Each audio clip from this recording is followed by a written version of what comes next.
Do you want to remove music from your Instagram profile? You can delete an Instagram profile song with just a few simple steps. Hello everyone, welcome back to our new video. In this short video tutorial, I will show you how to remove music from Instagram profile. Just watch this video till the end, and do not forget to like this video and subscribe to this channel for more tutorials and tips videos. To remove music from your Instagram profile, first, open the Instagram app on your mobile device.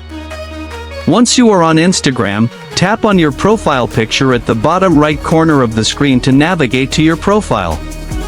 At the top of your profile, you will see your picture, followers, following, and bio.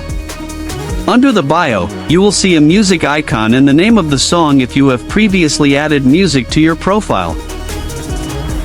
On your profile page, find and tap Edit Profile under your bio and music.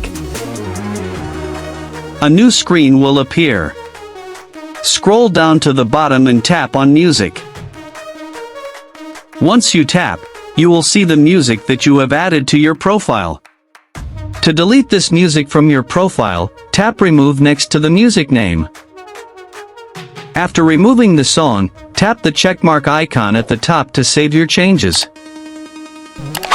You can also tap on the music name on your profile and select Remove Profile Song from the pop-up to delete the song. Once you've done this, the song will no longer be displayed on your Instagram profile under your bio.